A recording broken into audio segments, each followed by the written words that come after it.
Good afternoon.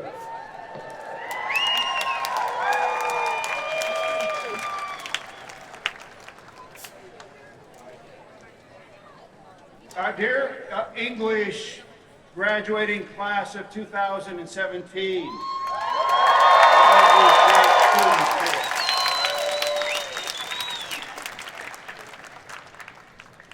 In behalf of our distinguished faculty, I do want to emphasize that this is the most distinguished English faculty in the world.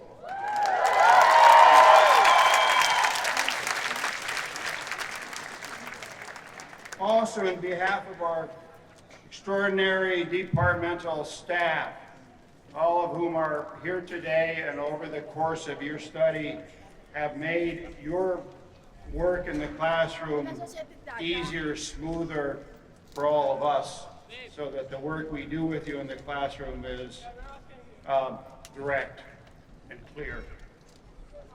So I'm happy to welcome you and your families and your friends to this day of celebration. We celebrate your achievement as you graduate from one of the world's great universities. And perhaps more than anything, I wish you happiness and the many simple satisfactions of daily life for the decades to come. I welcome you to this grand Greek theater, where several generations ago, John Mills Gailey, what I think of as our first true English department chair, often lectured on Greek myth, 18th century poetry and comedy, Renaissance tragedy, to hundreds of students who took his lecture classes, and to the hundreds of people from throughout the East Bay and the greater San Francisco area who simply showed up to listen to his orations on the beauty and meaning of literature from the ancients to the contemporary period. As a department, we have remained steadfast in our commitment to teaching, to engaging our students at a level commensurate to your intellectual curiosity and high expectations. And it is our commitment to teaching and scholarship that have made this department one of the world's great English departments. The faculty who join me today are literally writing the books that establish new fields and lines of thinking. The scholarship produced by these colleagues has for many decades established the direction and content of literary scholarship for universities across the country and throughout the world. And we take that energy and vitality equally into lecture hall and seminar with such force of intent and expectation that many of our faculty members have been awarded the Distinguished Teaching Award, which is the campus's highest honor. In fact, we have the highest number of Distinguished Teaching awardees at 29.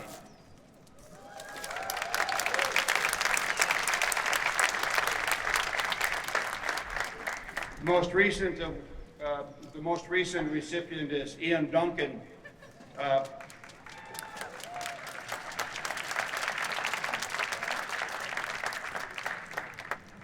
Last year, Georgiana Cleage won the Distinguished Teaching Award.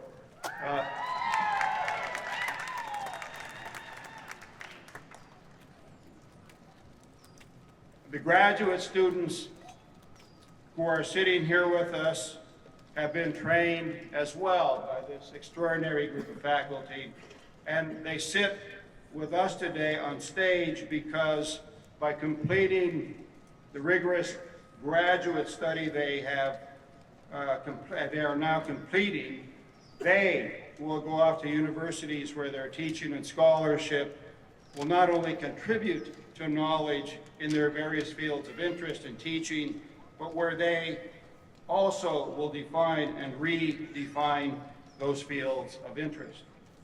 They sit on the stage with the faculty because they join us as faculty from this day forward. So I welcome their families and their communities of friendship.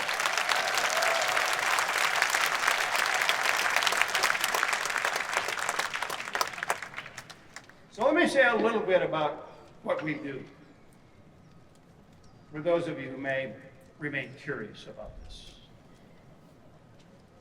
We're all part of an intellectual community for whom books are significant in the daily structure of our lives.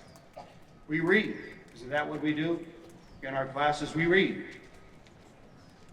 We read stories, short and long, whether 19th century novels, epic or lyrical poetry, Milton's Paradise Lost, the difficult brilliance of Emily Dickinson's work, Shakespeare's magnificent tragedies and comedies, Melville's story about the immensity of meanings in that chase for a large white whale.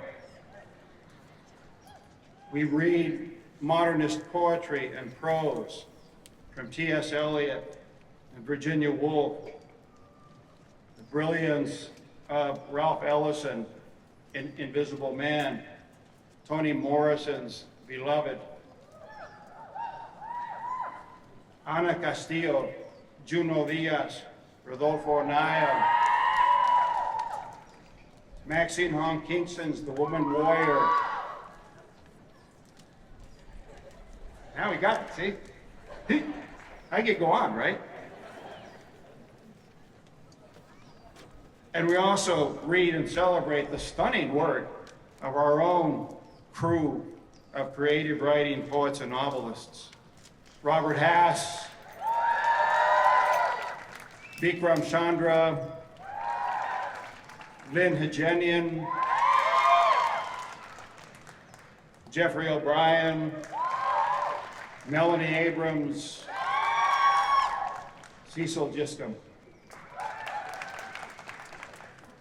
And for those of you, therefore, who may wonder what it is we do, this is it. We are a community of readers. You graduating seniors now know this because you have read these and many other extraordinary writers for lecture or seminar. You've read alone. You've developed and traded ideas with faculty, with each other, and then with yourself when you read back again alone. And it is finally in being alone with a text, with a book, that we discover the contours and complexities and wonder of words. Words joined together in phrases, phrases to sentences, riveted together page after page to produce stories and poems and dramas that speak to the experience of being alive. I taught one such course this semester, a new course for me. I joined with about 37 students to study the literature of incarceration. Mainly prison literature, but not only prison literature, the various articulations of confinement in the patriarchal structures of domesticity and marriage, the confinement of Chinese immigrants on Angel Island in our own San Francisco Bay, who sometimes spent weeks or months waiting and telling their stories and carving poems on the wood walls at Angel Island. This is a place you must all still visit.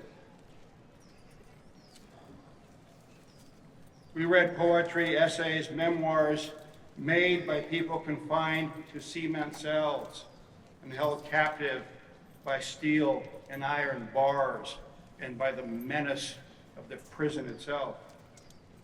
And I want to take a moment to offer you an example of a stunning description from a different angle of what we do when we read. This is from a memoir by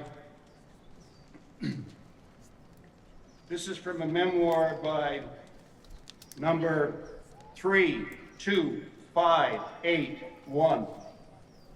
The name being surrendered at the door as one enters the prison gates. His name is Jimmy Santiago Baca, and his memoir is called The Place to Stand, and it is a recuperation of his life and of his name. I'm reading from a scene in the cell. Sitting on my cot, I smoked a cigarette, opened the big hardcover book and leafed through it. I set my cigarette down on the concrete and murmured the words, sounding out letters deliberately to see if I could understand them. I had trouble.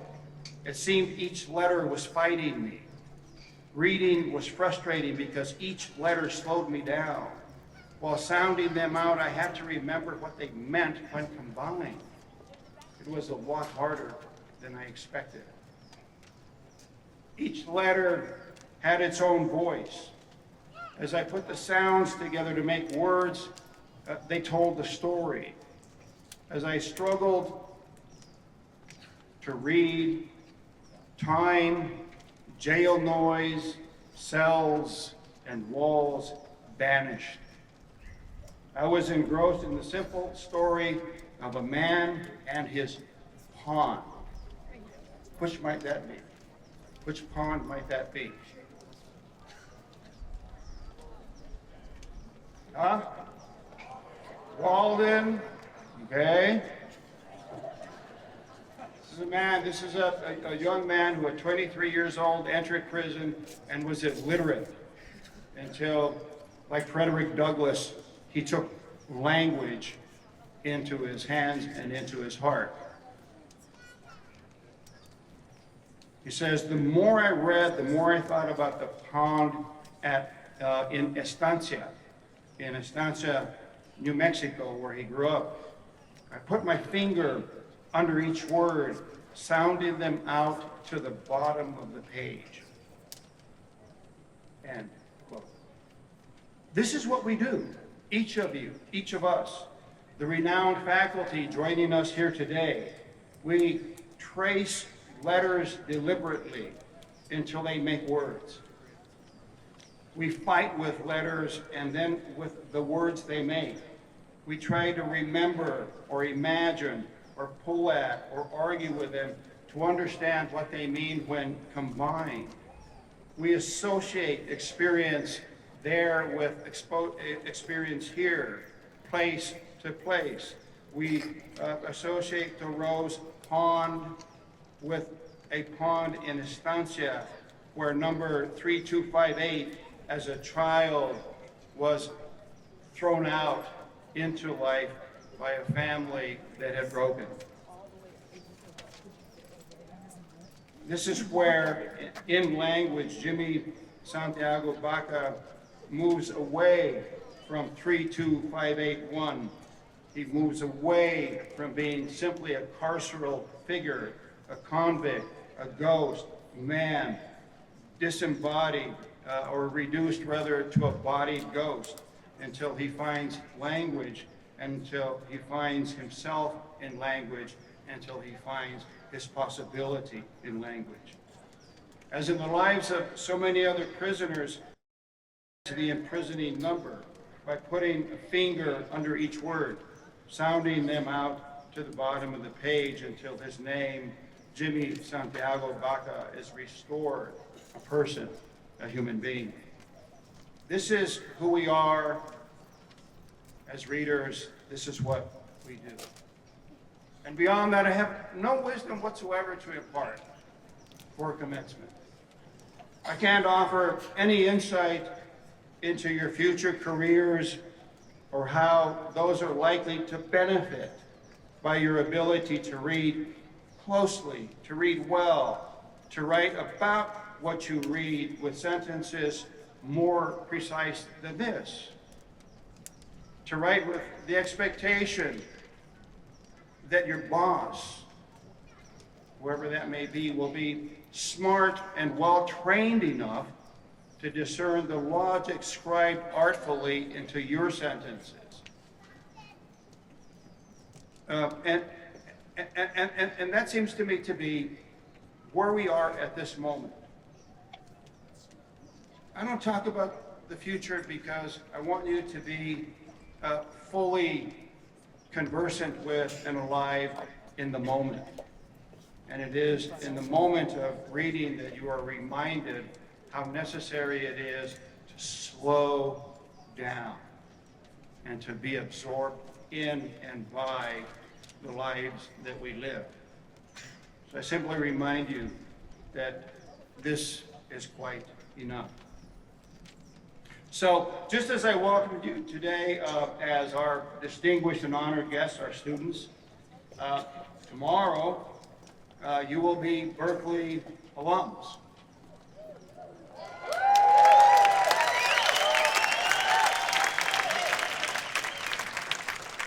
I want you to remember what I'm about to say. You will be welcome to return to this department and to Berkeley again and again in the future. I want you to think of this as your intellectual home, as the place where you develop the kind of concentration and affection for words that will invite you back to the many events, to the poetry readings, to the lectures, to the life of the department that you have enjoyed to this point, and that in 10 months or 10 years or 27 years, you will always feel welcome to be here with us again. We are a community of readers, and you will always be welcome here. So with that, I want to thank you and welcome you.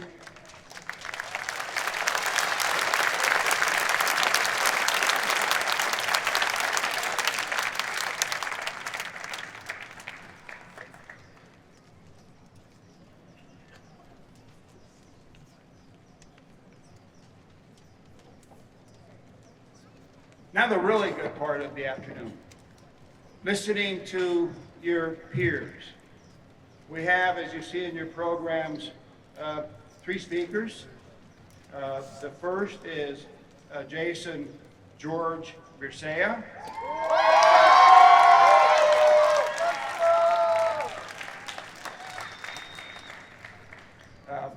Auzeen Abdi.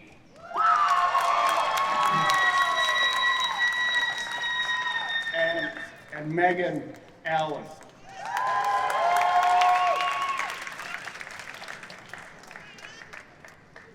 The first of these is the recipient of the Departmental Citation. This is the highest honor that can be bestowed upon one of our graduating seniors. Jason, who many of us in the department know quite well, because he also worked in the department as a work study student. So we saw him all the time, and are happy to know that he is the recipient of this honor because of the simple excellence of his work. He is a transfer student.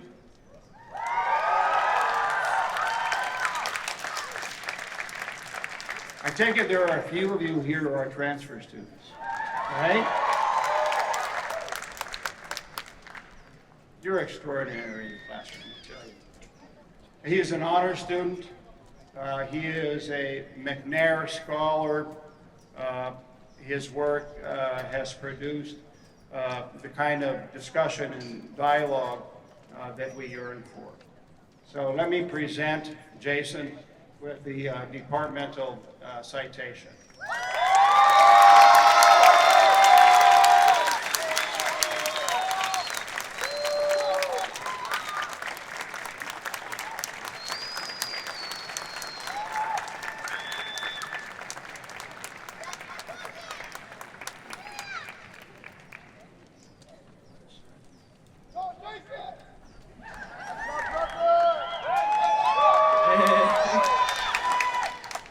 Thank you, Chairman. Just gonna get some water.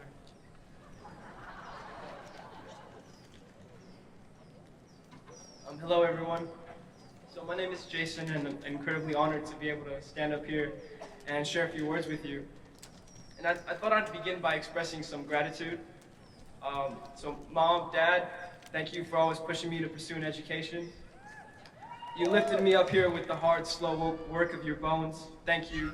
You've never asked for anything in return, but I mean to pay you back 1,000 times over. I mean to use this degree to give you rest. Wait just a little longer. Love you. Now to all the parents, grandparents, children, grandchildren, partners, cousins, and nieces and nephews, and uncles and aunts and friends who all made it out here today to show us support and to celebrate with us. Thank you. We appreciate you, and we're really glad that you're here. I'd like to thank our illustrious faculty and the kind, diligent department staff, both for the incredible work they have put in this long year and every year, and for their boundless generosity. And I'd like to thank, of course, the graduating class of 2017. I've never met a cast of more exceptional people. The perils of this tumultuous year have, for all their attempts at provoking fear and alienation in us, have bound many of us closer together, both in and out of the classroom. We've studied together, we've protested together, we've walked out together. Saying goodbye to those of you here who I'm lucky enough to call a friend is akin to saying goodbye to a sister, or a brother, or a dope cousin. I'm going to miss you. I wish you nothing but the best. And then finally, I'd just like to thank my girlfriend, Jill, my ride or die homie. Thank you for believing in me long before I knew to believe in myself. So I wanted to use this opportunity on stage to talk about why I think our momentous achievement, graduating from UC Berkeley English, is so important and critical, and on the real value we can bring to the communities we come from. So I am, as others here are, some of whom I recognize, a first-generation, low-income, underrepresented minority. What these labels mean or fail to mean is, first, that I hail from a family of immigrants, both from Mexico and Romania. And second, that the older members of my family did not have the opportunity to pursue a higher education. And the reasons for this are complex, manifold. Language barriers are one, lack of good access to a good high school education or educational resources. Then there are structural violences, incarceration, fear of deportation. Then there is the straight struggle of living in poverty or near poverty, all the hustles you have to make, all the bills you have to still in your head and stress on and sulk over. Who has time to read Paradise Lost? Well, I have had the time to read Paradise Lost. Since I was a kid, my parents talked to me like I was a grown-up. And one thing my mother always said to me, and that I want to relay back to the class of 2017 now, is, Jason, get yourself an education, study hard so you don't have to struggle the way I struggled. Then come back and lift your brothers out too. Lift your cousins and your neighborhood friends out. Inspire people and show them. That's the challenge my mother set for me since I was a kid, and I want to ask that you consider taking it on too. We did it, we're educated, we're officially certified, but now I think we've got a responsibility to circle back and encourage the people in our communities to pursue an education too. We got to let people know that they deserve an education, a Berkeley level education, and that they have it in them to succeed, that it's an ordeal worth undertaking, and that the fruits of such labor are transformative and life-affirming, that it is like waking up with new eyes. And so I know I haven't said much about what it's like to study English literature here at Berkeley, so I want to go there now. First, I don't think the English major needs much defending, especially from me. And in fact, at a time in which language is being weaponized against the tenets of truth and justice and equity, what better subject to study than ours? Who better than us to cut at the word fat propagated by those who would confuse us or ensnare us? So instead, I just want to quickly speak on the generosity of the people here with a quick personal anecdote. So I probably wouldn't be standing up here and speaking to you now if Professor Eric Fauci hadn't written me my first semester here. I wouldn't be here if my first semester here, Professor Eric Fauci recommendation letter for the McNair Scholars Program, which is basically this scholarship that gives low-income, first-generation students with the opportunity to sort of do their own research. And it was my first semester here, and I hadn't known Professor Fauci for more than 3 weeks, and I was in his lyric. But I go to his office hours and I say, "Hey, Professor Fauci, I know you don't know me well or at all, but I need a recommendation letter. Would you be willing to write one for me?" And this should be noted is a crazy thing to do. You don't ask a faculty member that you've known for 3 weeks for a recommendation letter. That's wild. But I did, and Professor Eric Fauci said to me, "Yes, Jason, I'll write you that rec letter." And to this day, I have no idea what he possibly could have written down. But I do know that that recommendation letter got me the scholarship I needed. And Professor Fauci didn't have to do that for me. He could have said, you know, "Listen, you seem nice and you speak in class. I can't vouch for you like that." But that's not what he said. He said, "Yes, I'll write you that rec letter." And so I think it just about everyone graduating here today has a story like that. The people here are breathtakingly generous, and I hope with this too, to try to do people right, to give them the benefit of the doubt, and to extend that unwarranted kindness, i.e. like the extended deadline that professors are always willing to give us. To have studied English literature here at this department, I've grown, I think, in the very pit of our bellies, something like a vegetable garden. Our close communion with the words of the dead, to quote Keats, "Joy forever. Its loveliness increases, it will never pass into nothingness, but still will keep quiet for us, and a sleep full of sweet dreams and health and quiet breathing." I want to thank this department for fostering me a deeper love for language, for the way it makes or fails to make music, for the way in which language both darkens and illumines, both consoles and leaves agape the open mouth in need of nourishment of words. Class of 2017, I hope that the words you need always come to you. I hope that you continue to find solace in the writers you took under your own. You took under your own here. And I hope that, say, when a great aunt comes up to you and says, "You know, I need help with my immigration paperwork," you say something like, "You know what, Annie, I know nothing about immigration policy, but I'm Berkeley educated. Let me take a look at that for you. Let me see what I can do." Be there for people, basically. Okay. Thank you, guys. I appreciate you.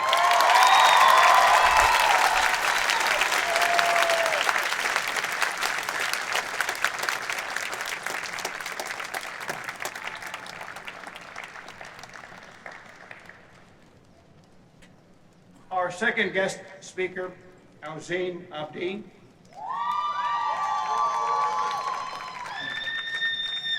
Already famous, as I can see, is from Pasadena, California. She is a Haas scholar.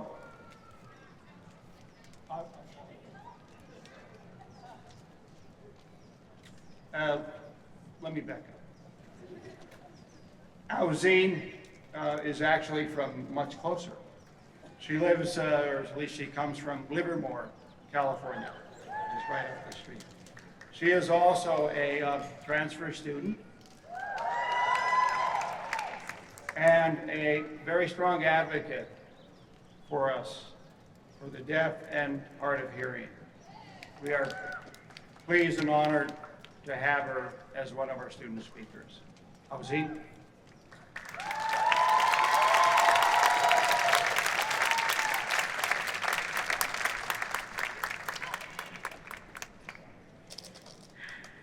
Good afternoon, fellow English students. Can you believe it? We finally did it. Whether you've been here 4 years, 2 years, longer or less, we've been dreaming of this day where there are no texts to analyze, No late night deadline, no pressure to prove your point. Commencement is our proof. We get to walk across this beautiful stage to show our loved ones, our peers, our faculty members that we graduated from one of the best schools in the frickin' world.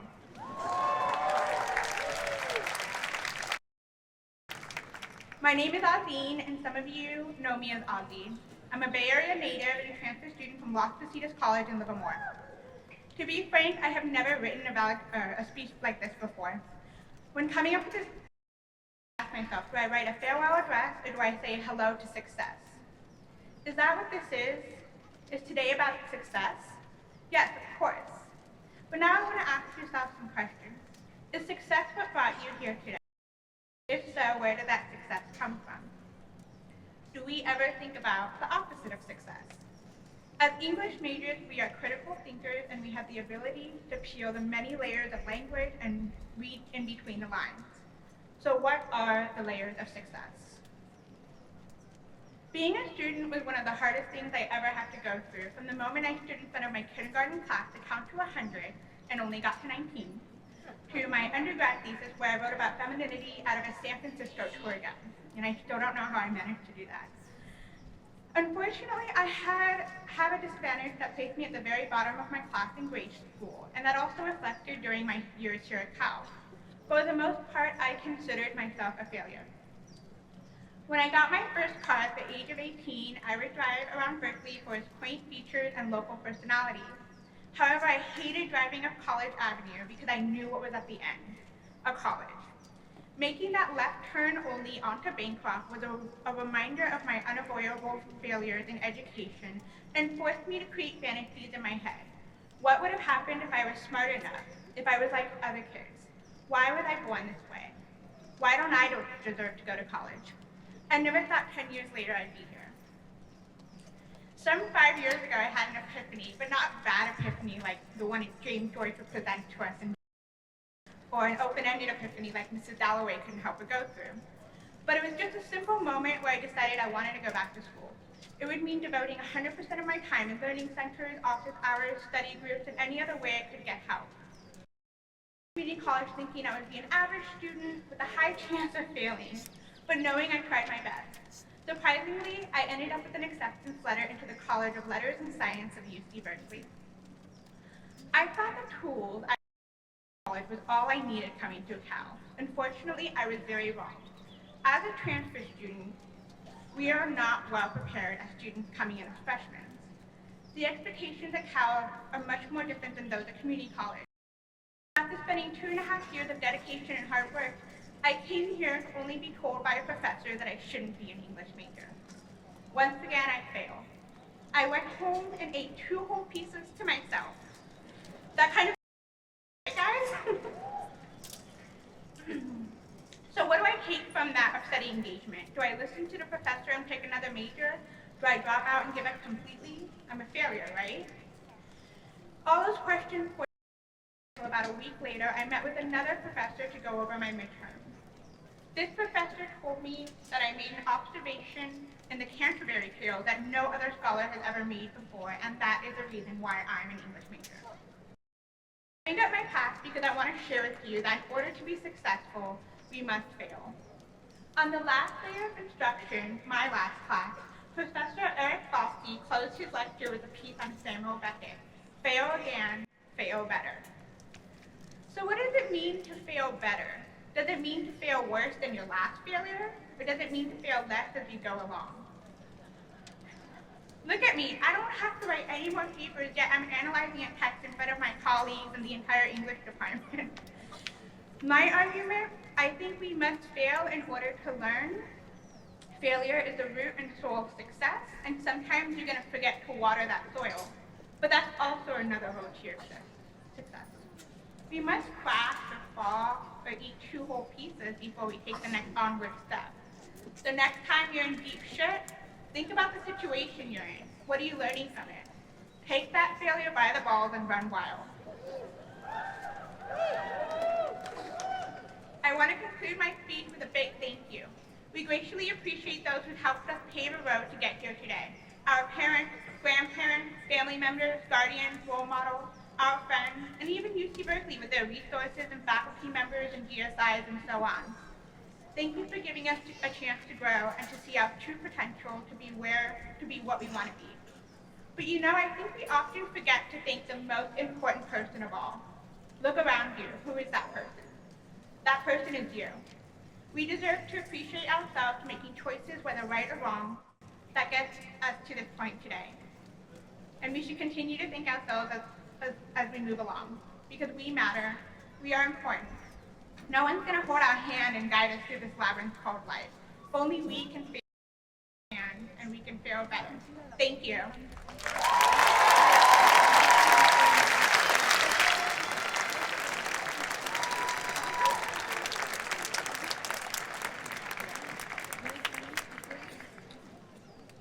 And our second student speaker is Meagan Allen. She is from Pasadena, California, as I've already said. She is a transfer student, and she is a Haas Scholar. The Haas Scholars, the McNair Scholars, the Miller Scholar awardees are all recipients of the campus's top recommendations for undergraduates who are carrying out research. I'm happy to have Meagan join us at the podium.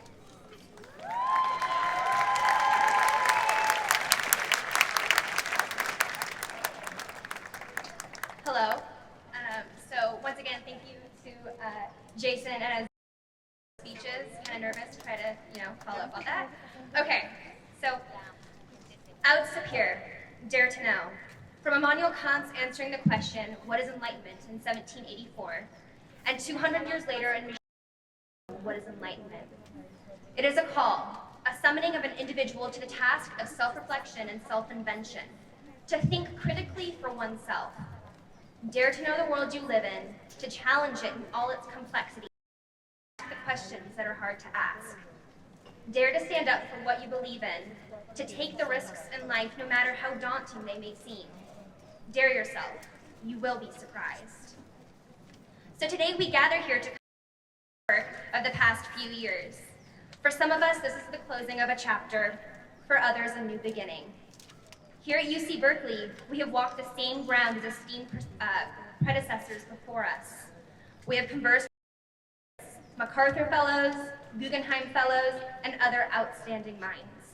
By being members of this campus, we have joined the current of a great legacy, and hopefully we will continue to add to this current of intellect, passion, and curiosity in the years to come. As we receive the title of UC graduate, it is reassuring to know that we have been on this tremendous journey together. A journey filled with blood, sweat, tears, laughter, late nights, early mornings, thousands and thousands of pages, gallons of coffee, and stacks of pizza. Our personal stories may be vastly different, our futures proceeding in multiple directions. But in this moment, this small, celebratory fragment of time, we are here together. Let us embrace and acknowledge it. I came to Cal 2 years ago as a transfer student from Pasadena, California. I spent my first year of college in mid-state New York at Syracuse University, a girl from Los Angeles just trying to see something else to the country outside of the Chilton-esque private school bubble I had been raised in. But Syracuse and I weren't a good fit, so I had to make the difficult decision, at least then, to return home and attend Pasadena City College for 2 years, slinging coffee 25 hours a week or more while completing the arduous I-Get-C with full semester loads. It was hard, it was exhausting. At times I questioned what it was I was working towards. But then I got accepted to UC Berkeley. And yet, being at Berkeley has been easy. And to be honest, attending Cal has been the toughest, most demanding time of my life. The amount of reading we are expected to complete is constantly brushing up against the absurd. The cost of living is not a college student budget whatsoever.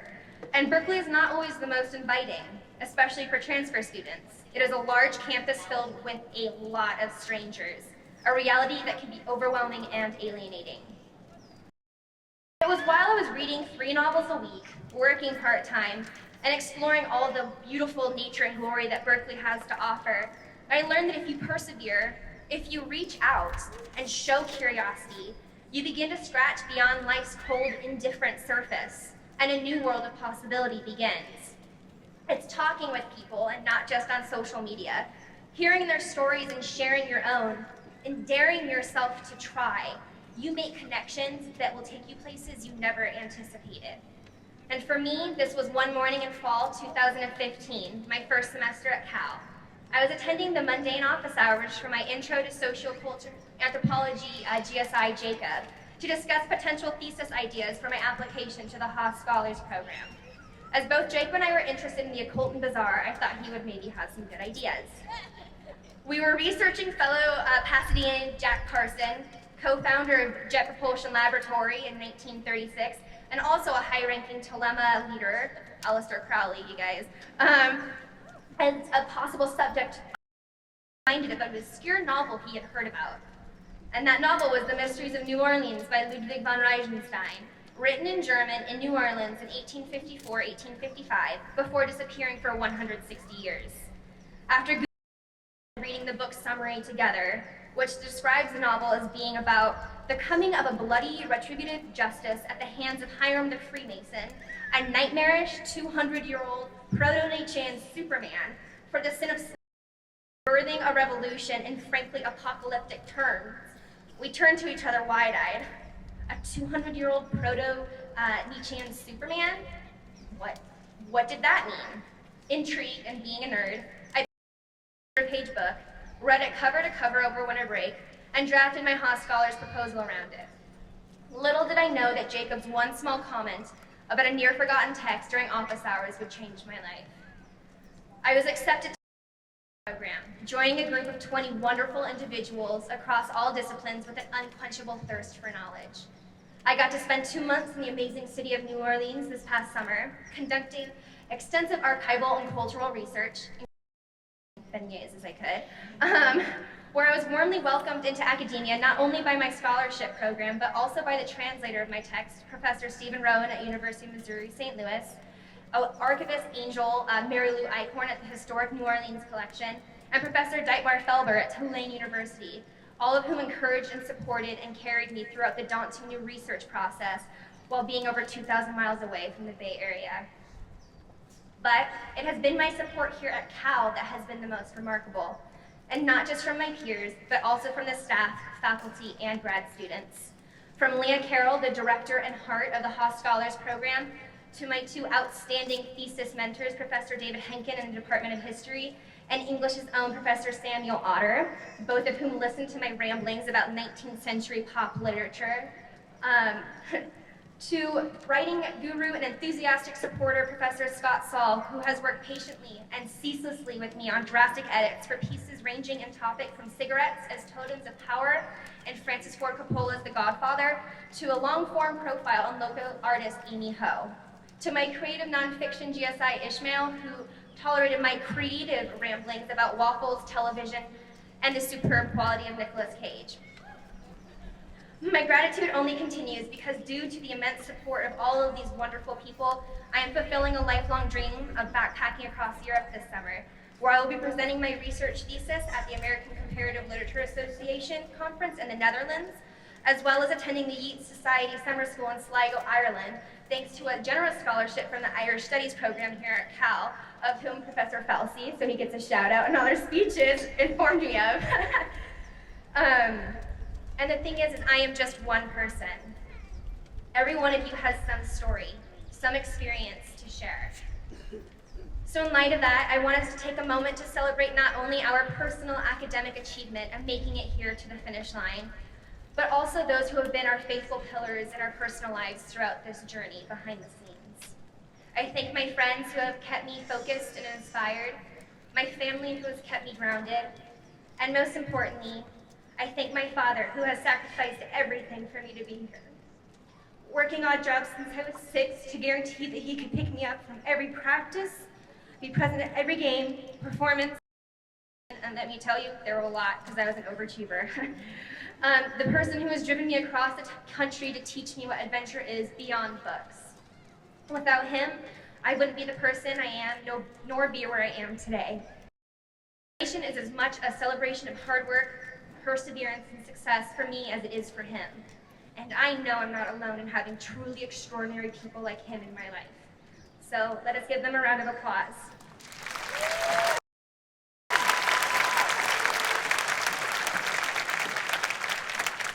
So, as we cross the stage today and get that beautiful name of Cal alumni, let us not forget who we are, where we want to go. UC Berkeley's motto is Fiat Lux, let there be light. Let us be the light bearers in the dark days ahead, using our skills as critical thinkers to challenge the patriarchy, the oppressors, the ignorant.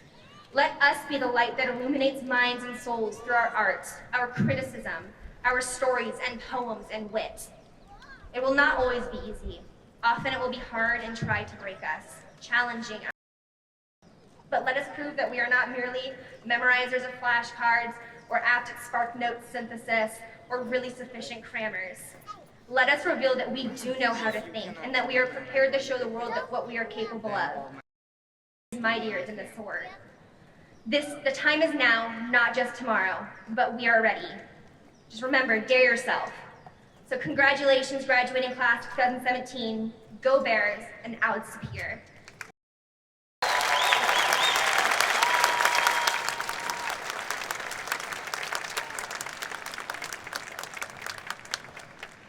The three students who just spoke represent all of you. They represent your stories. They represent your experiences in our classrooms. I assume that their experiences resonate with yours, and that is why it is so important and so much a part of the ritual and celebration of commencement that we always have students speak to their time in the English department and to their work in our classrooms.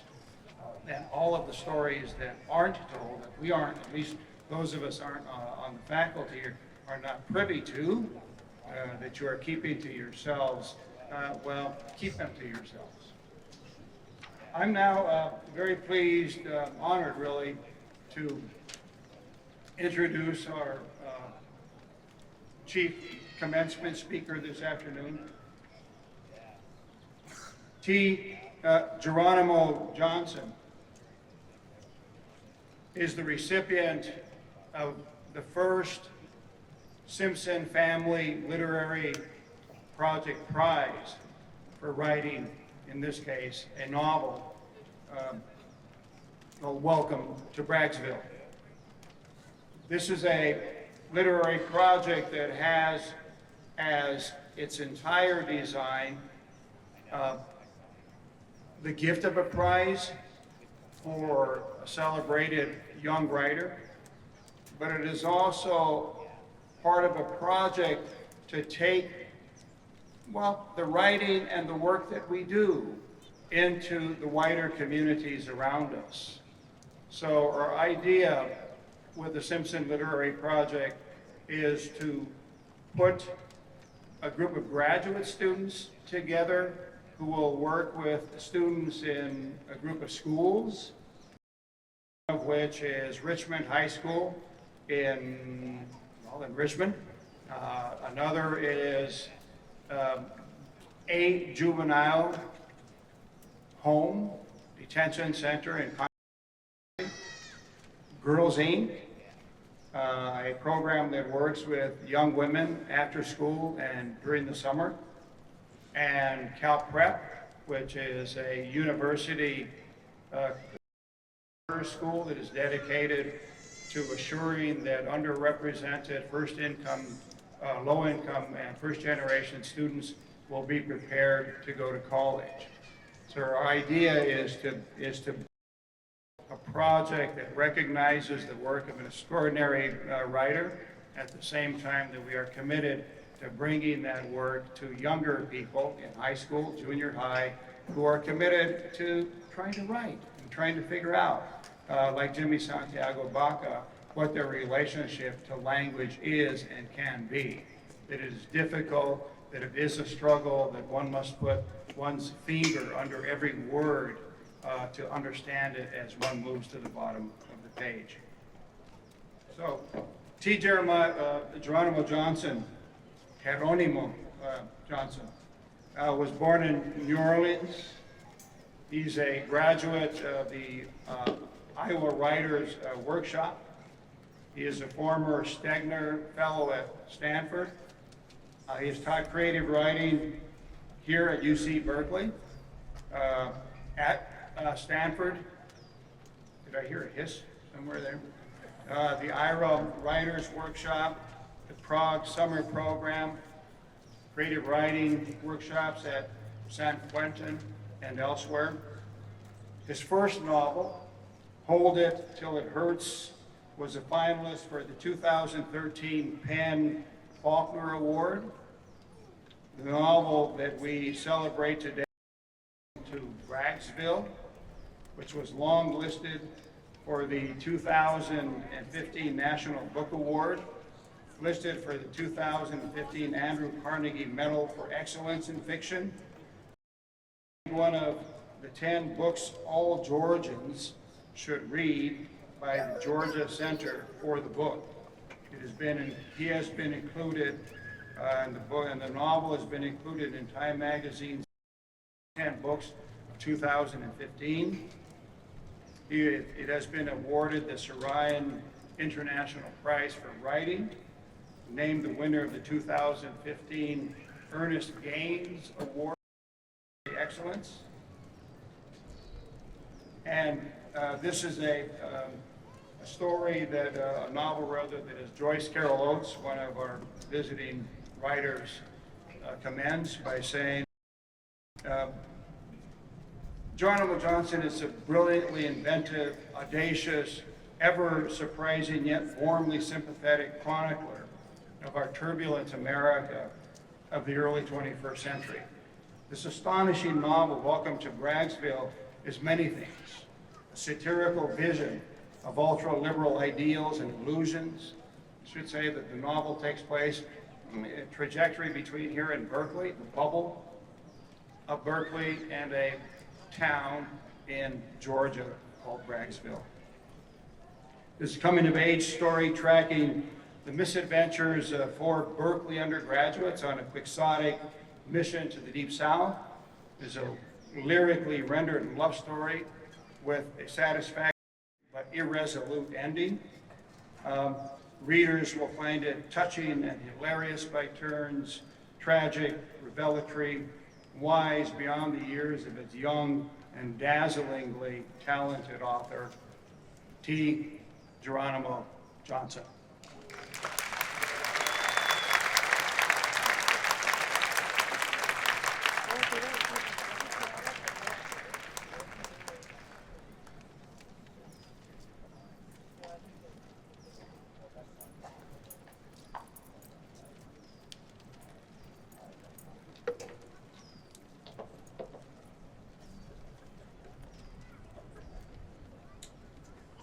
Good afternoon.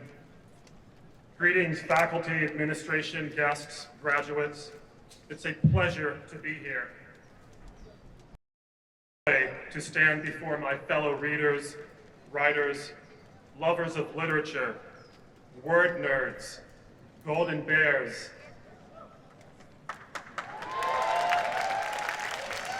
But hold on a sec, I got you. Just hold on a sec. I'm so happy for you. And I'm happy for the world that is receiving you. I'm also at this moment particularly happy for myself because my first child, a beautiful little girl, was born on May 11th.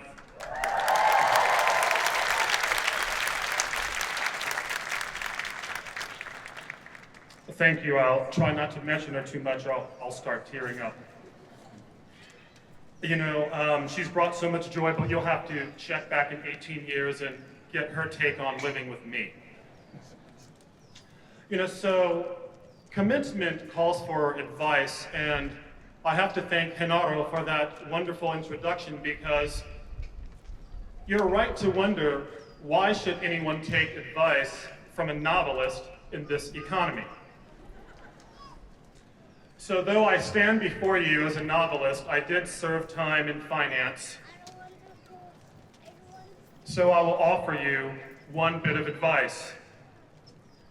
Be prudent in your use of credit.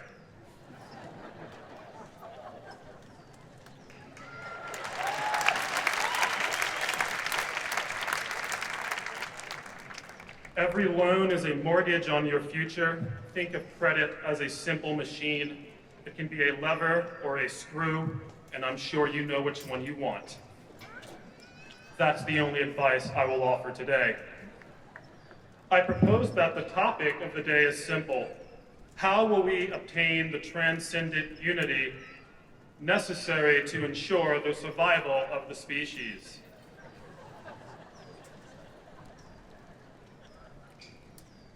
But before we answer that, though, I want to be your hype man. These scholars have proven their mettle in the #1 English department in, I am going to say, the world.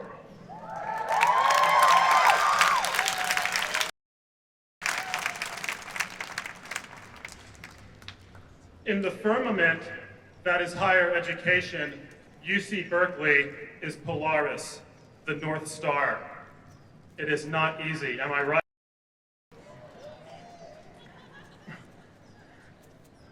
And in doing so, these graduates, each and every one, have demonstrated moral and intellectual courage. On my cue, I'm going to ask you to give them a deafening round of applause, ridiculously loud round of applause. They have earned that and more. I'm asking you to cheer for these graduates as if our lives depended on them, because they do.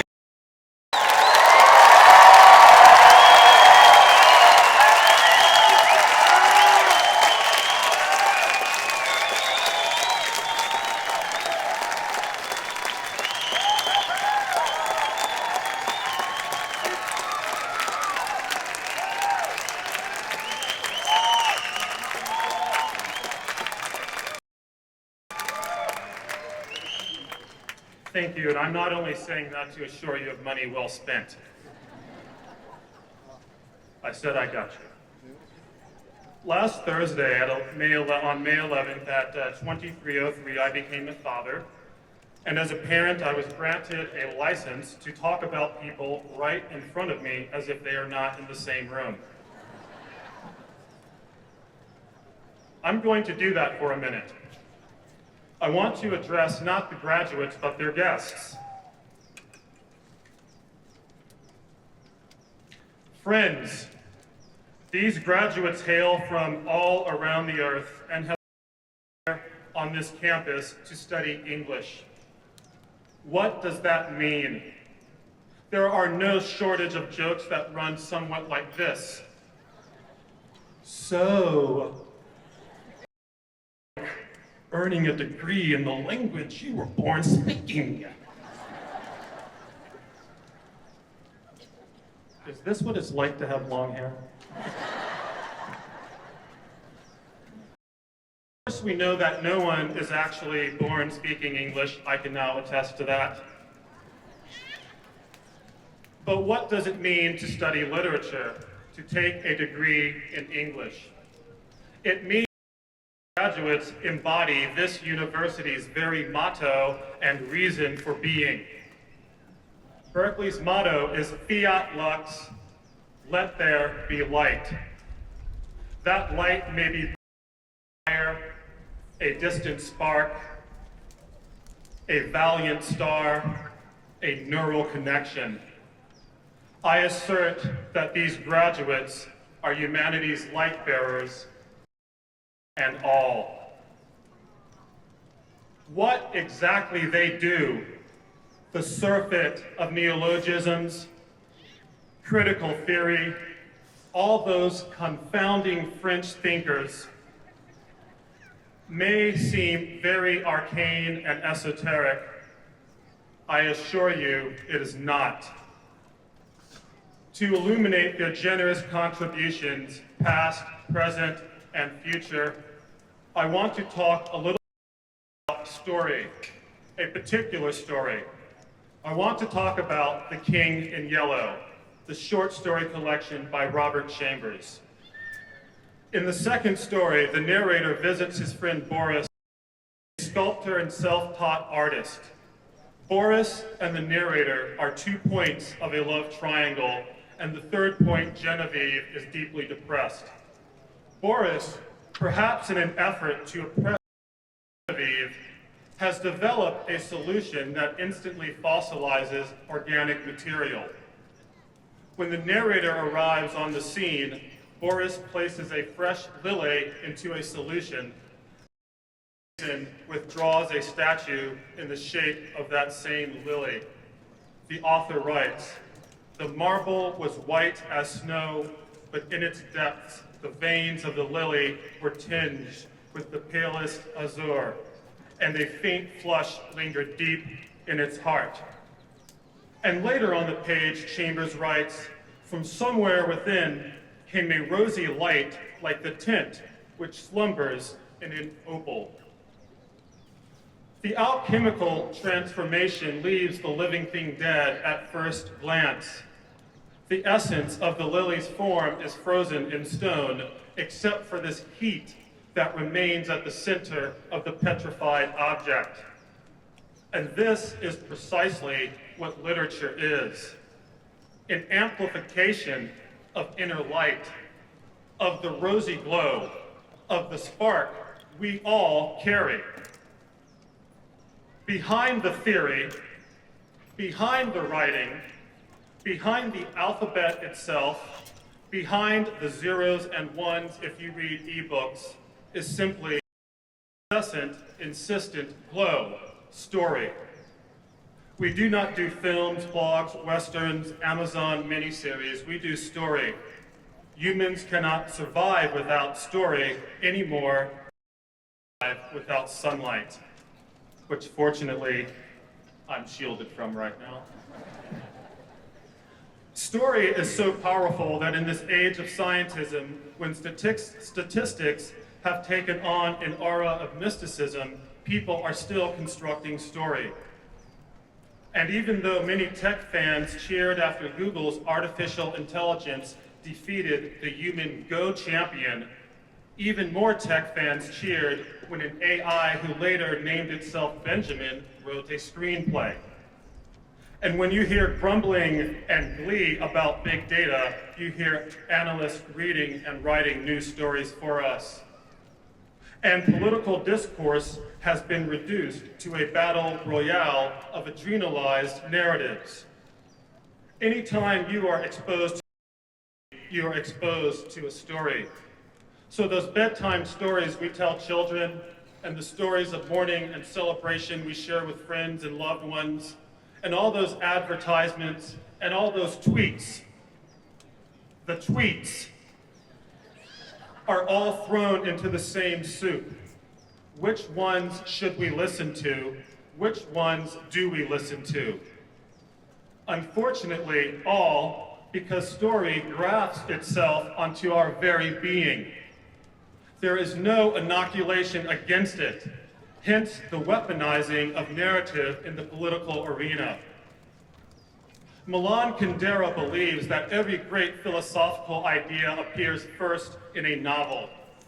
I almost agree. I take that to mean that every great philosophical idea was first transmitted between humans in the form of a story. For example, in the Odyssey, after blinding the Cyclops Polyphemus and smuggling his crew out of that cave, Ulysses tells Polyphemus, "Cyclop, if any pitying thy disgrace, ask, who disfigured thus that eyeless face? Say 'twas Ulysses, 'twas his deed declare, Laertes' son, Ithaca the fair." At that moment, Ulysses, the son of a man, tells Polyphemus, son of Neptune, that a child of God has been bested by a child of man. This assertion of the role of humanity and our agency on earth and our relative link on the great chain of being is central to our model. whether written or shared beside a fire. And in the outline of history, H.G. Wells writes, human history becomes more and more a race between catastrophe and education. I ask you today, friends, what converts catastrophe into education? Converts the execution of a man into a religion? What converts a troubled history of genocide and colonialism into a legend of triumph and discovery? But what exactly is story? Story is our defense against the chaos of unknowing. The word religion stems from the Latin religare, to bind. This has originally been taken to mean that our shared religious values bind us into communities of practice. I, though, take this to mean that our religious narratives bind an otherwise chaotic world into an apprehendable experience. It is this storytelling that keeps us whole, keeps us human. Imagine our early ancestors battling the elements, engaged in a struggle to carve life out of a world where death offers not even at the rugged shores charged by the bitter sea's relentless surge, on arid sands combed by mad, blind winds, and on towering, craggy peaks, dark heaven's fusillades, who did humans first encounter and find unyielding? Facing a volcano, a razor-clawed feline, an earthquake, how did we make sense of this life? Through stories that became the myths and legends that continue to influence us today. And before my nephew goes to sleep, like many children, he does a story. My daughter demands only to be fed. I can't help much there. But my nephew needs this story even if he has heard it before. And while there are reams of research on why children enjoy repeatedly reviewing the same stories, when I watch my nephew resist sleep's sly machinations, wrestle those heavy paws, dodge slumber's embrace, I am reminded of and sense in him the improbable weight of nothingness, the void beyond us, what we cannot see and cannot know, the absolute terror and mystery and joy of human existence. A fundamental anxiety we abate with drugs, ritual, television, shopping, technology. An anxiety we have for millennia combated and commanded and restrained through story. We tell stories around the fire, but I am telling you that story is that fire. Story made that fire possible. Story as fire brings to mind Prometheus, and Prometheus may be our rightful muse because to bring fire to earth is to illuminate life. And when I come to illuminated life, it is time to talk again about both story and literature. Literature, like photography, slows life down long enough for us to grasp and examine thoughts, feelings, impressions that might otherwise remain gauzy intuitions. This slowing down, this fixing in amber, this preserving is crucial. For how else would we know others? Too mercurial for us to fully grasp them, even if only because our own personalities and perspectives are mercurial as well. And how else would we know experiences we have not had firsthand? Simply put, life's architecture is too articulated, too fluid and dynamic to be fully grasped by the sense organs, so we need story as literature. And as we age and ossify, how else do we preserve the faint flush lingering deep within our own hearts, which back to the king in yellow? The character Boris, whose solution instantly fossilizes organic material, is described in the book as a chemist. Nowhere is alchemy mentioned, and yet when describing the scene, I refer to the chemical transformation.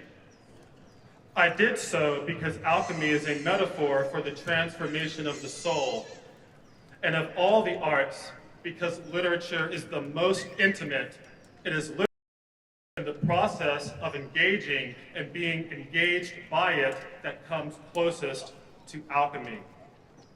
There is in alchemy a process known as palingenesis, or the creation and recreation of life from matter previously rendered inert. This is literature. The universal and the particular of human experience are reduced to language, and that language is in the reader's mind as an experience that enthralls and transforms through words. The world is built of words and not things. At the end of the we learn that the fossilizing effect is not permanent. Eventually, the housekeeper finds goldfish floundering on the floor beneath a mantel where two statues of goldfish once stood, and a room that held a statue of a rabbit is now home to a warm, happy bunny. And what I did not tell you was that Genevieve, in a fit of despair, had thrown herself into a pool of the solution, but now away under the watchful eye of the Madonna. How they are different, the goldfish, the rabbit, Genevieve, we are not told, but we imagine that they are changed through their time as, with, and in story, transformed by the faint flush. Literature is that light in an era and area where immense resources are being invested in dangerous simulacra. These graduates are guardians of that tradition. These graduates are the stewards of our humanity.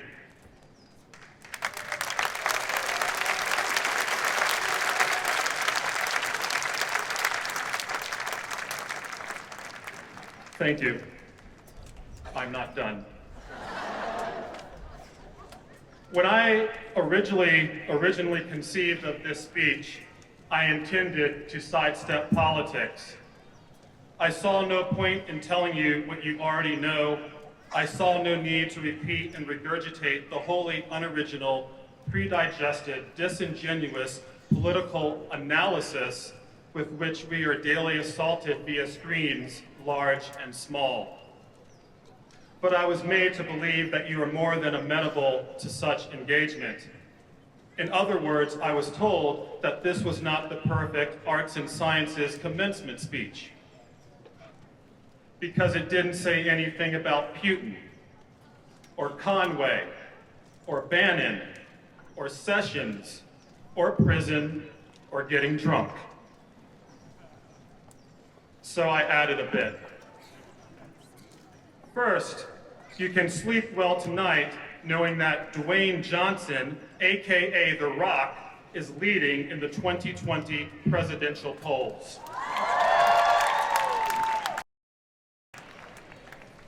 So ends the good news. No, you graduates are the good news.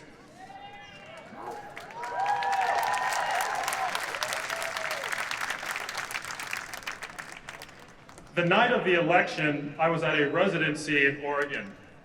After votes were tallied, I witnessed vomiting, soul-wrenching sobs, and the beginning of a miscarriage, a life at risk. The ship of democracy had run aground upon a shoal of doom, and an apocalyptic anxiety took hold as fires long raging in the boiler room ate their way to the observation deck. But fire cleanses. Mount Fuji, the tallest mountain in Japan and a sacred pilgrimage destination, believed to be named after a Buddhist fire god, was formed by a series of violent volcanic eruptions. The venerated summit, fortified by each inferno, was immortalized in a series entitled 36 Views on Mount Fuji. I've written 36 views on the new administration and our explosive political atmosphere. and I will share most of them. Much of your success will be the result of sheer will. If you lacked that, you would not be sitting here. In Pride, Kendrick Lamar writes, "I'll make schools out of prison."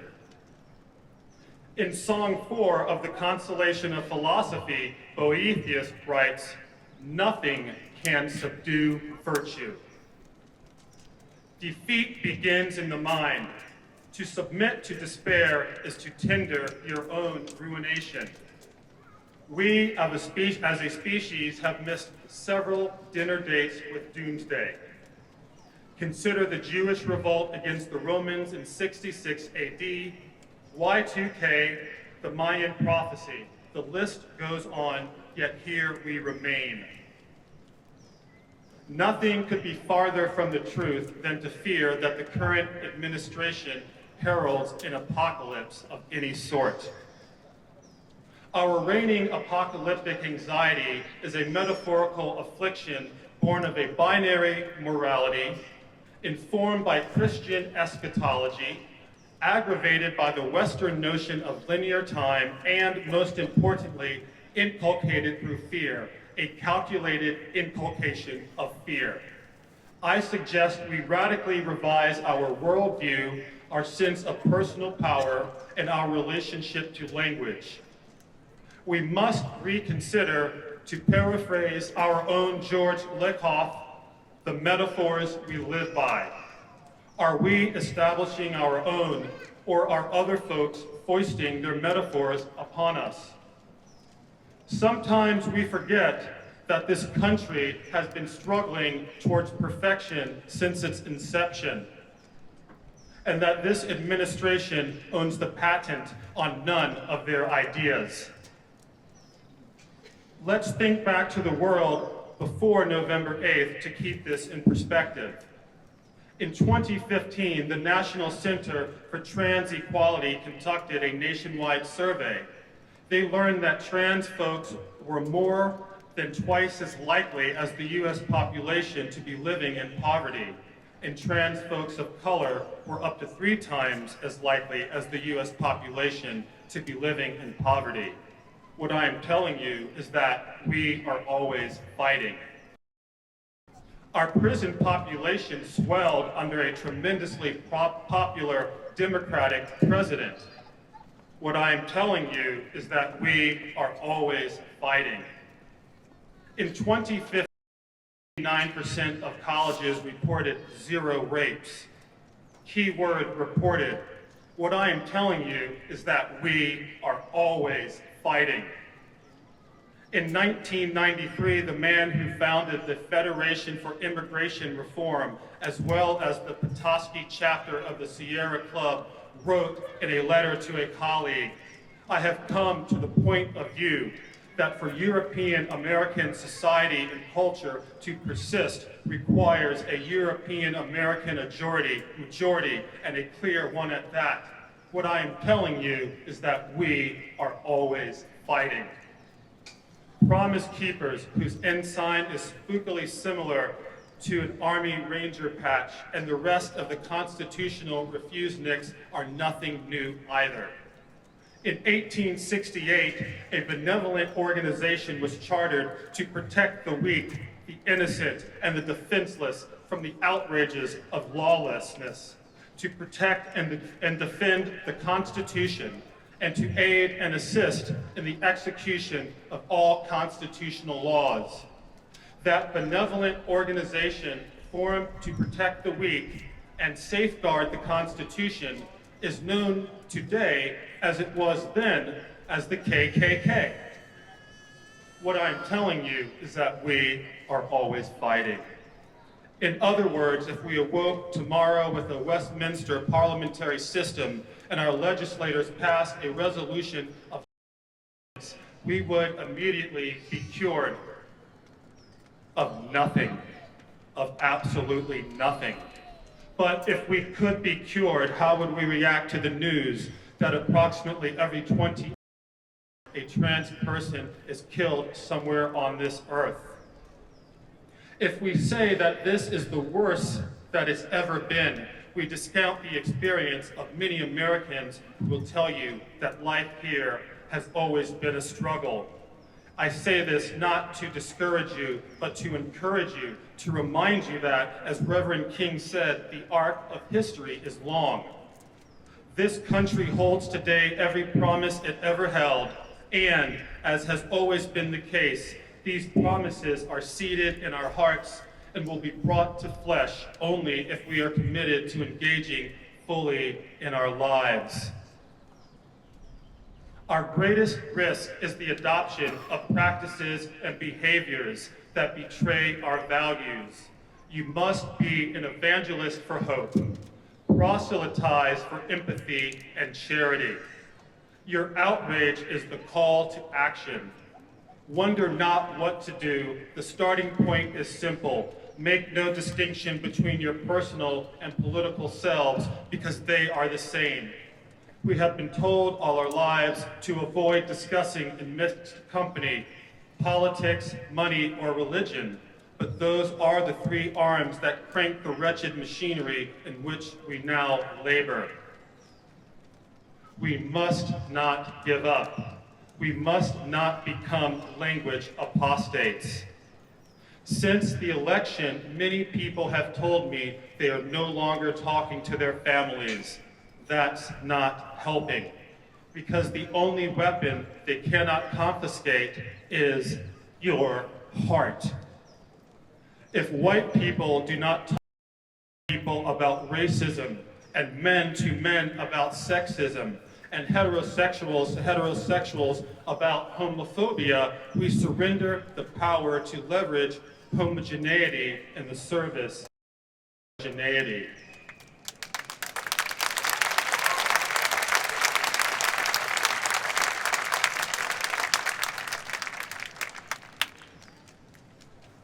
It is incredibly hard to relate to those with whom you violently disagree, but community and communication and connection is the only cure. In a Pan-African occult text it is written, there are no concrete medicines and poisons. There exist medicinal relations and toxic relations.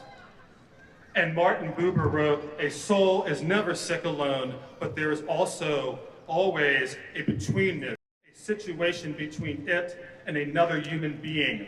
If, as Buber suggests, maladies of the soul are not born in solitude, neither are its ecstasies and education. And one of those ecstasies, educations, and avenues of betweenness is art, especially literature. You are schooled in this. Embrace this occasion with all your might. This is what we do.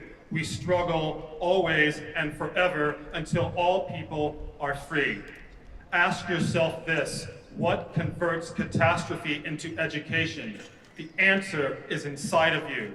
Darkness is not intractable. It quails at light. Fiat lux.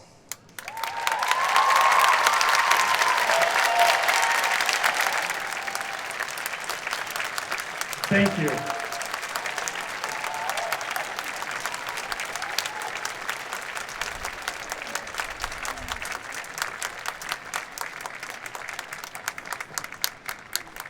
Thank you, Geronimo.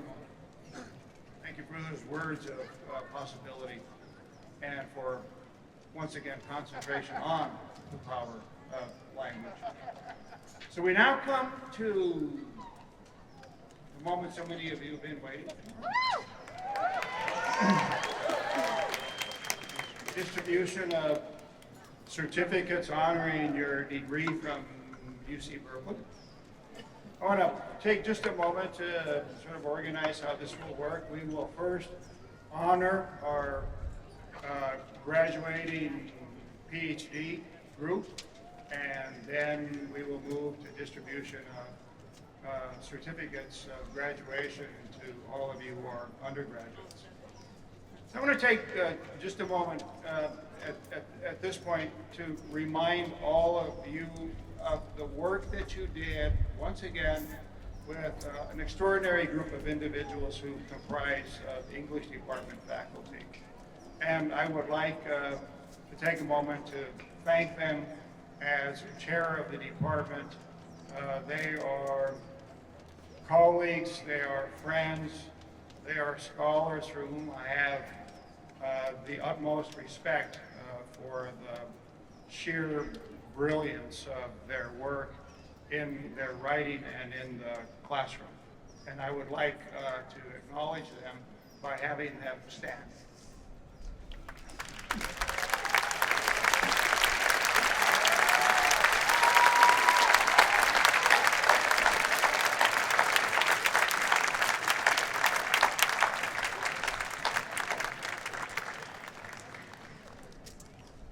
So let's begin with our PhD students. The way we do this is we will have those members of the faculty who were dissertation directors bestow the award of placing the gown on them. And so I'm going to read each one of them and have you stand. And so the first is Adam Nagi Ahmed.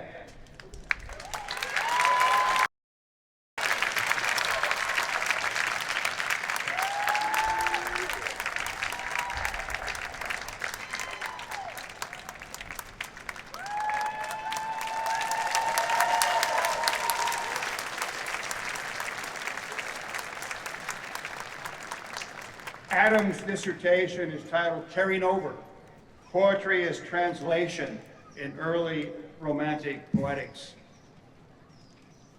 Our second recipient is Bircea.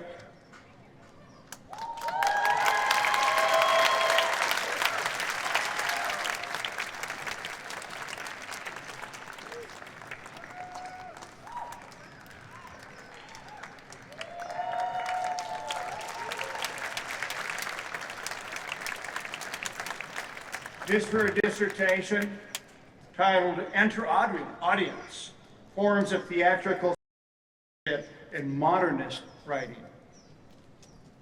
Richard Lee.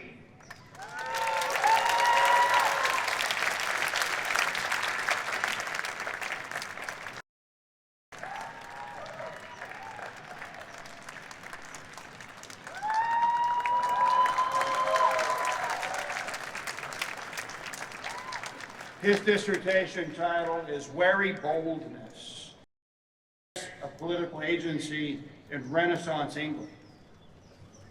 So you have three. Notice modernism, early romantic poetics, and Renaissance study. Three more. Surrey.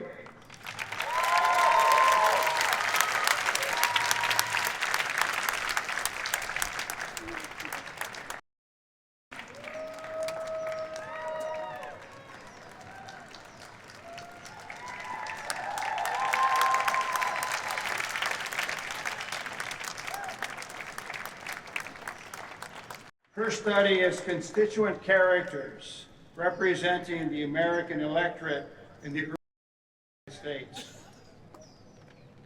Luke Terlock Hoot.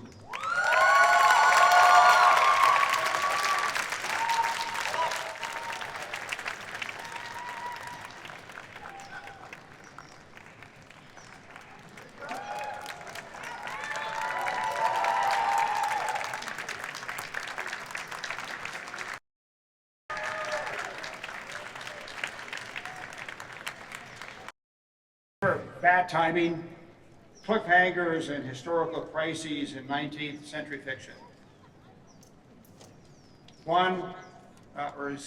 Jose Juan Meagan.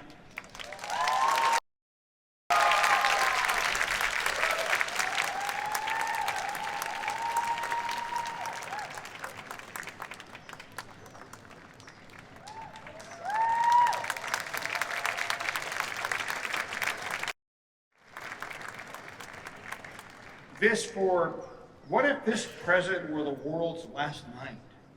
The poetics of early modern English apocalyptic Hispanophobia.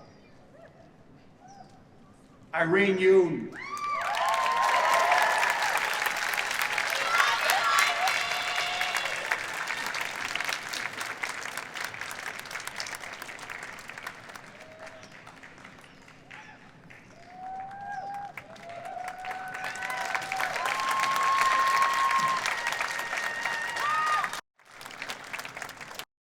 This for looking to remember narrative, image, and technology in 20th century literature.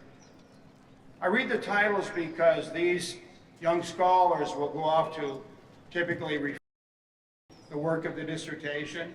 Many or most of them will be transformed into prize-winning books. They will teach at universities across the country.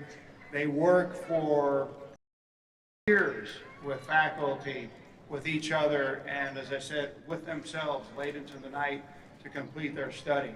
And it is an honor to be in a department with such stunningly bright scholars. Thank you.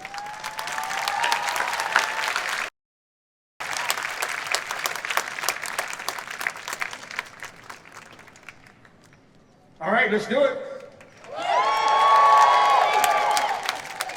So you will come to the stage as you are ushered this way. You will have your names read by faculty.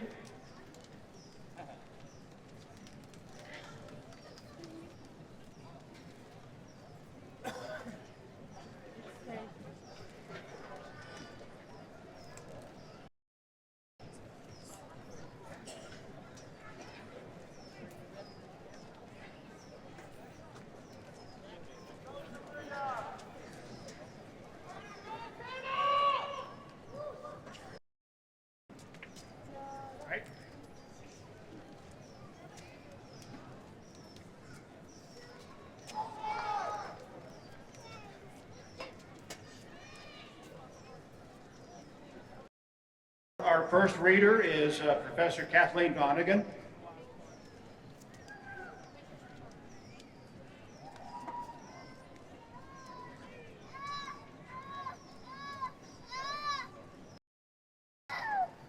All right, here we go.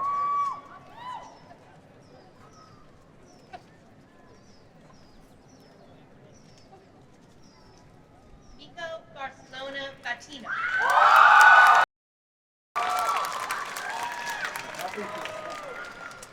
Meagan Lincoln.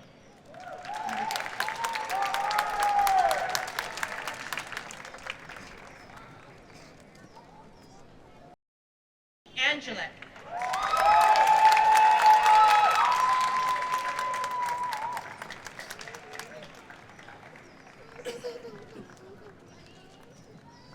Lauren Hall.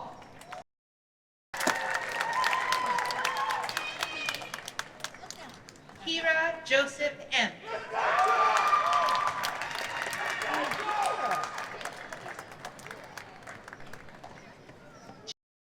Kim.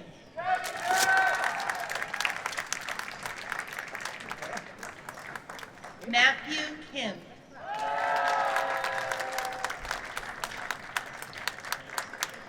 Edward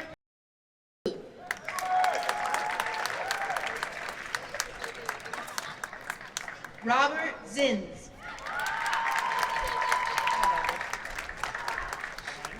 Brian Drake.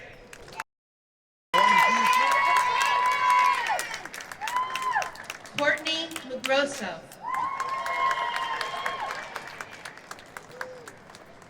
Allison Lafferty.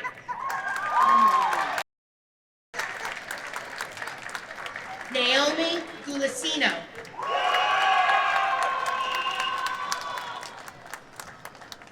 Margaret Castro.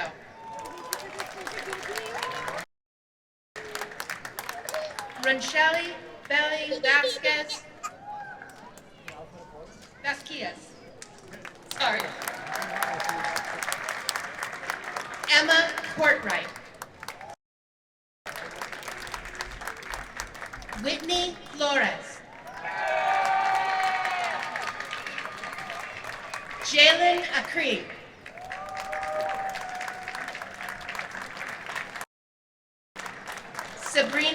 Fong. Savannah Charlotta Mathon.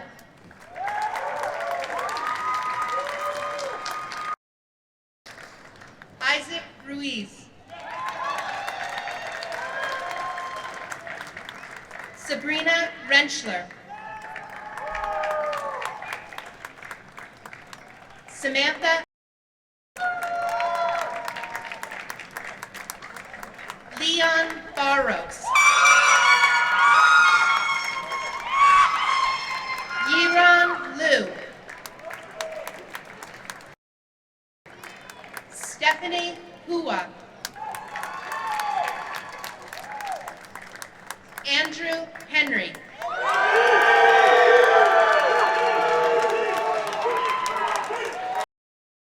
Shinalder. Ramadeep Kaur. Malcolm Williams. Danielle Shi. Allison Chu.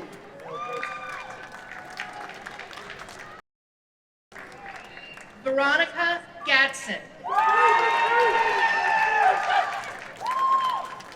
Margaret Ann Frederica Imboden. Aravik Sargistan. Jason Bercea.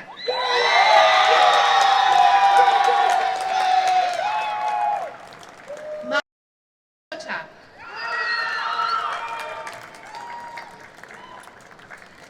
Naomi Francisco.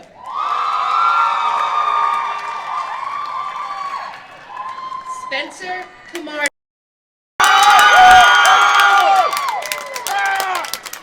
Chloe Evers.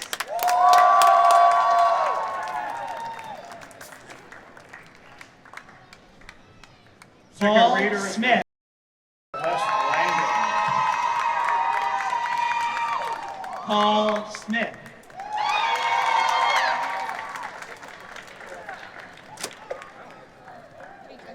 Auzeen Abdi.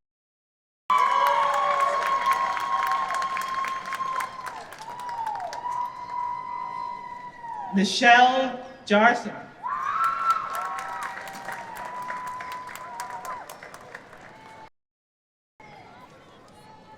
Jordan Abbott.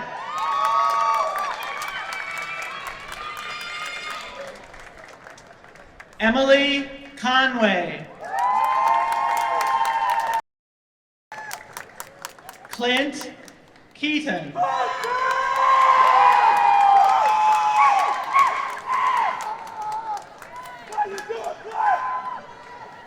Rosina Moran.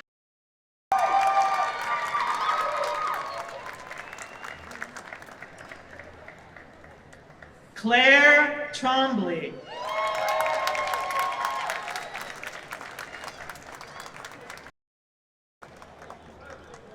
Jamie Fox.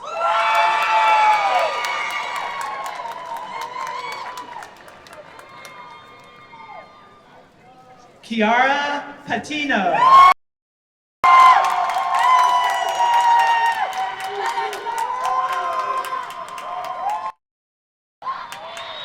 Vanessa Khan.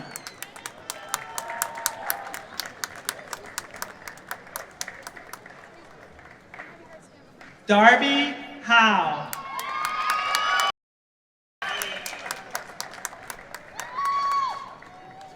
Karen Christina Stevens.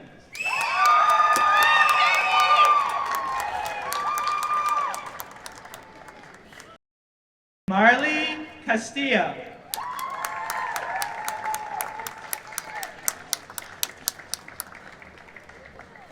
Jacob Warner.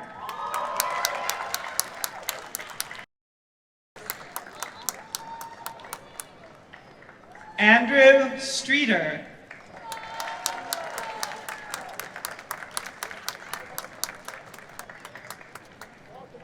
Ariana Ida.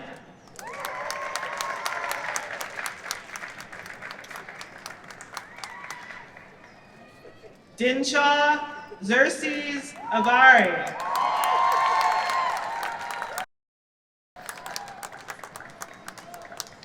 Nicholas Gable.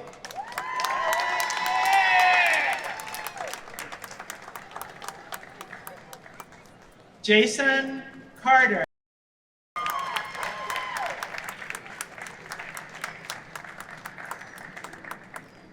Paul Ingram Berkeley.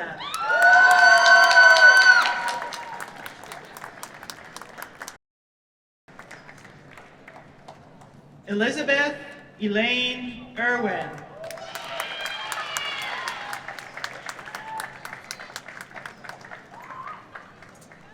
Louis Barnett.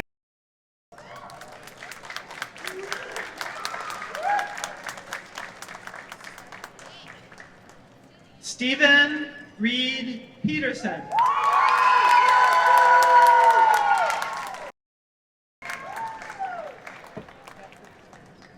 Sean Lane.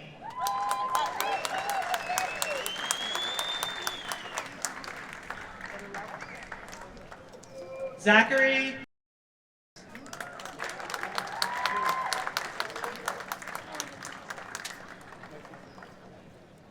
Stephanie Pagani.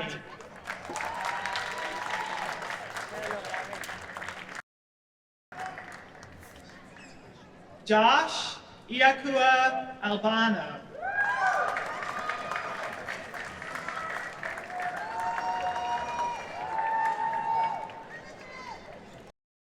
Ramirez.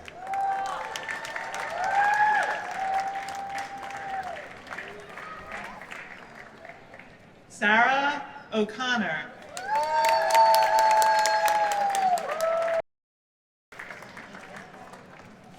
Nathan.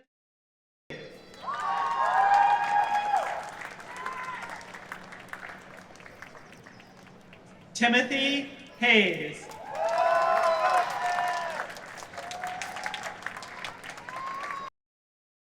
Kayla Oldenburg.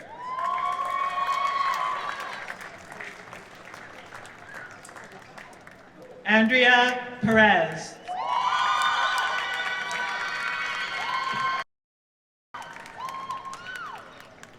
Juan Guzman.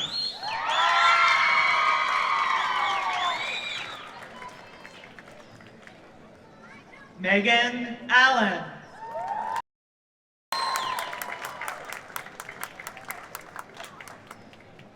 Olivia Marie Graves.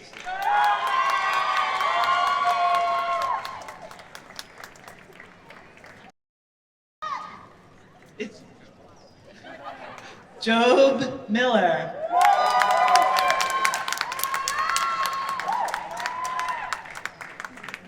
Jace Wu.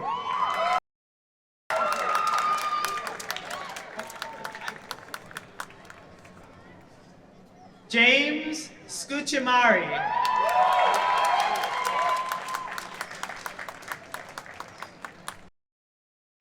Rasmussen.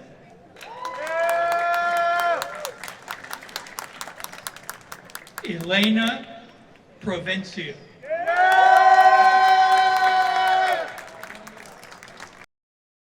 Joseph Staley.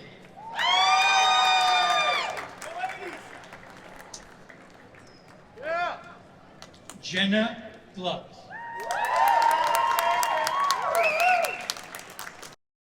Isaac Schmidt.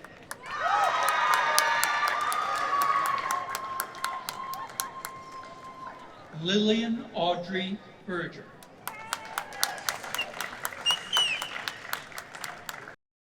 Leo Robles Rodriguez.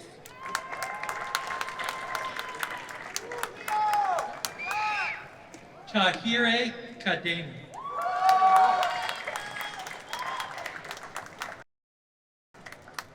Andrew Bennett.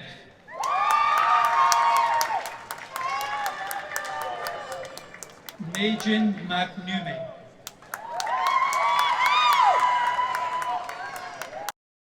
Mugali Agredano.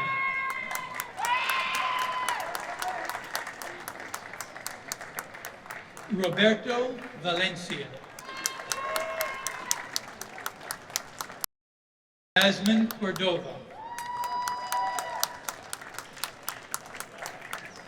Shenze Kuru.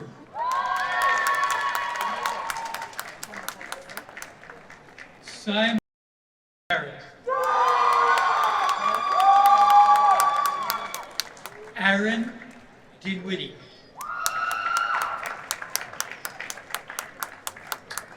Bethany Tidwell.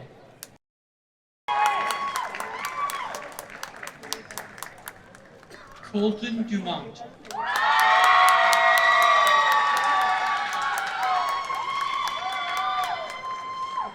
Eric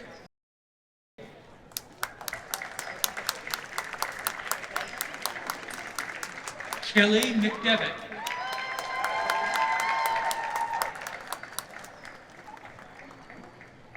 Jess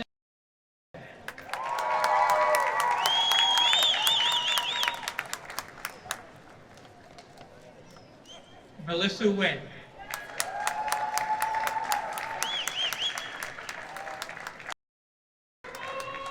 Sujin Shin.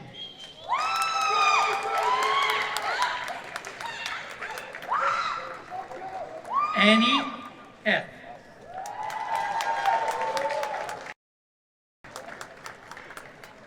Robin Dahl.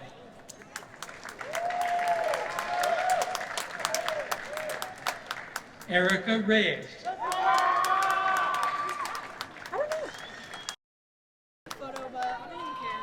Brenna Showalter. I'd rather just do it. I was hoping you could do photos so I could do video. Sam Bloom. That's what I'm going to do. I'm going to so I get video.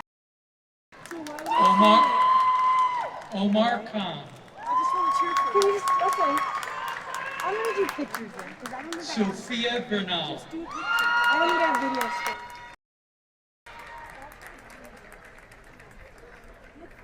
David Joe Kim. Hannah Kang. I think she's right. I don't know the time.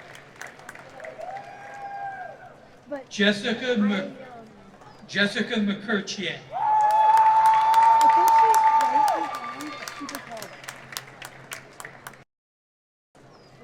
Jessica Christine There Arrow. must be a long line back there, because she went around the corner a long time ago. Lorena Maldonado. I wonder what's going to go on after this. Sarah Lynn Adkins. I just want to take you and Brianna out to lunch. I hope they don't. Gracie Martinez.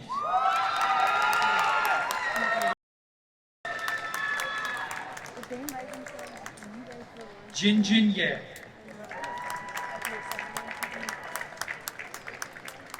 I don't know. Vincent It'll be fun. I'll Chavez. go with the flow, okay?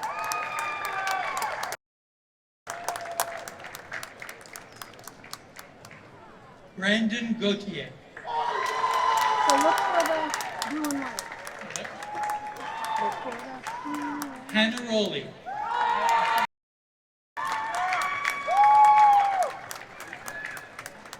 Jamie Payne. I don't know what to. I didn't know that was right there. Munchi Naka If I should do Jika. video or what? I didn't know this. Mari Yoon.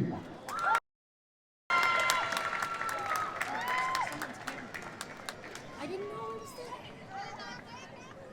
Tina Bryant. So what are you saying?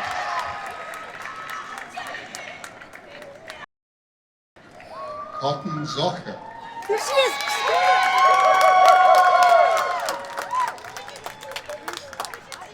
Meagan Bircea. Scream.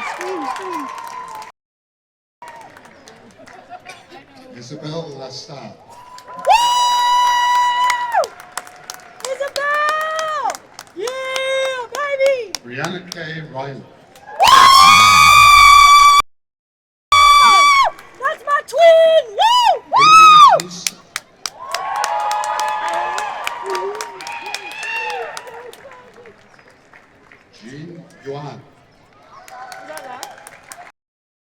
better be. Echo Jonathan Maria Liu. I did video. Sorry, I hope I didn't stand in front of there. Grace A few Shaw. seconds.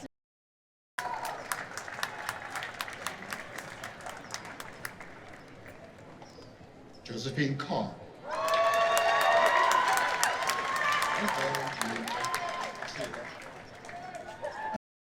G.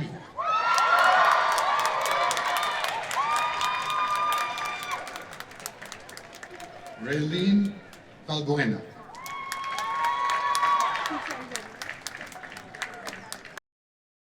Ortiz.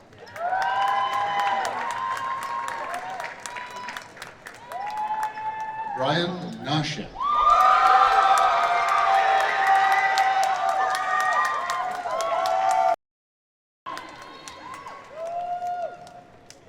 Morgan Garnett.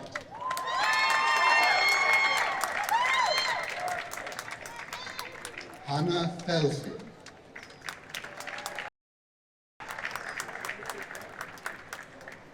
Nicole Brooker.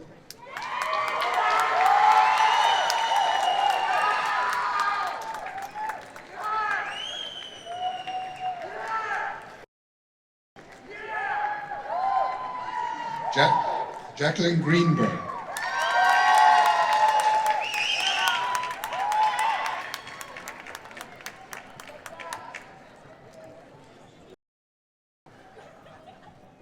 Julie Soo-Young Lee.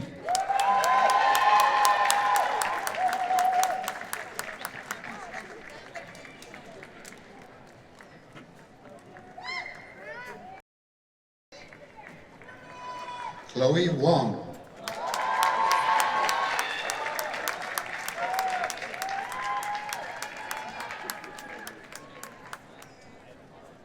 Sarah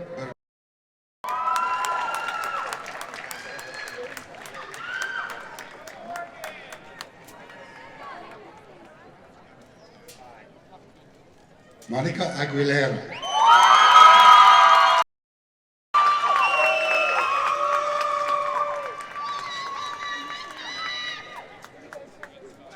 Catherine Morrow.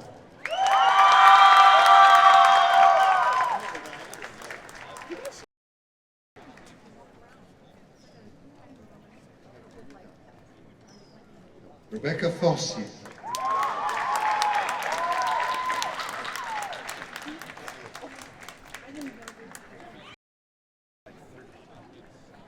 Elizabeth Mathis.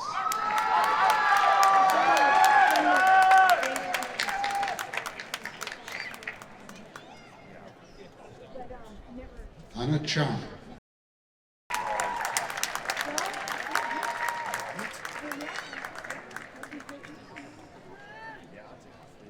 Andrew Eichton.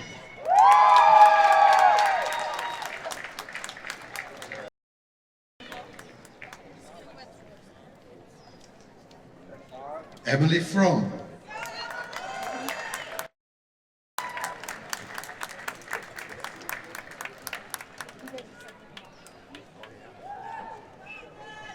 Mariam Mogadis.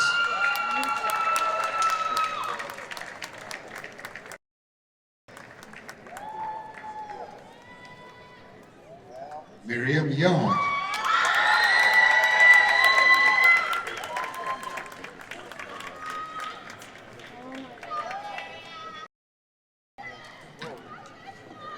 Dominic Bowie.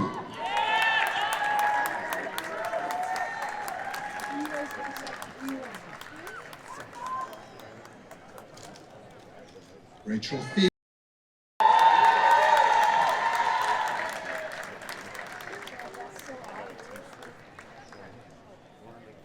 Zoe Kleinfeld.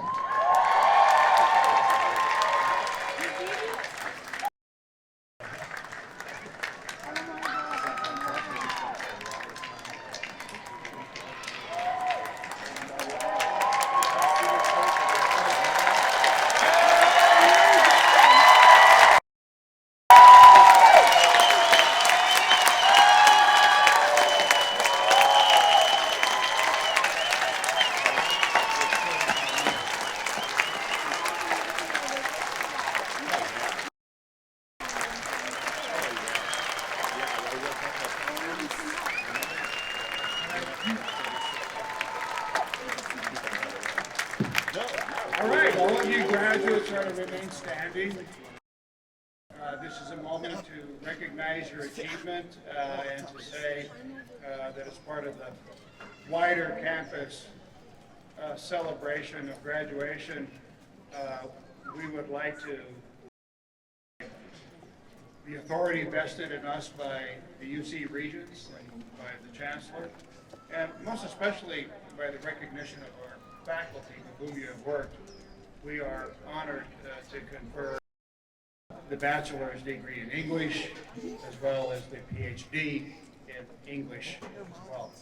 This gives you a moment to, well, you know how this works. You take your tassel and you move it from the left to